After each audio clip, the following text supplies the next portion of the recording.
Welcome back na naman dito sa aking channel. Panibagong video na naman tayo ngayon na ibabahagi ko sa inyo. Ito ay simpleng gabay at simpleng pamamaraan.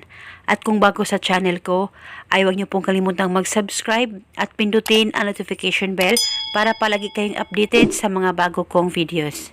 Gusto mo ba na siya ay mababalisa at hindi mapapakali sa kakaisip sa'yo?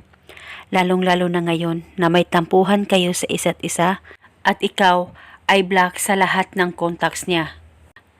At gusto mo ba na i-unblock ka niya at makapag-usap kayong dalawa nang sa ganon maging okay at maayos na kayo sa isa't isa? Pwes gawin itong ritual na ituturo ko sa inyo ngayon nang siya ay mababalisa at hindi mapapakali sa kakaisip sa'yo. Basta gawin lamang itong ritual na buo ang loob mo at dapat hindi ka nagdududa o nagdadalawang isip na gawin ito. Ang gagawin mo lamang, isulat mo sa papel ang pangalan at apelyido niya ng 3 beses.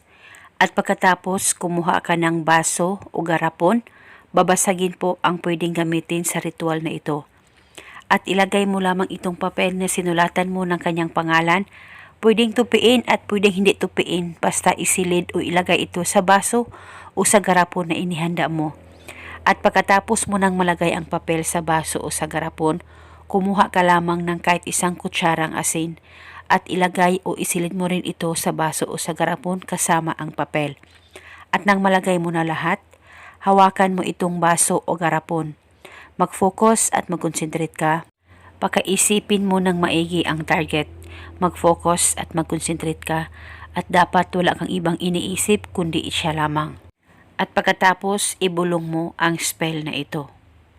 Sa kapangyarihan nitong asin, ikaw ay mababalisa at hindi mapapakali sa kakaisip sa akin kahit nasaan ka man naroon ngayon.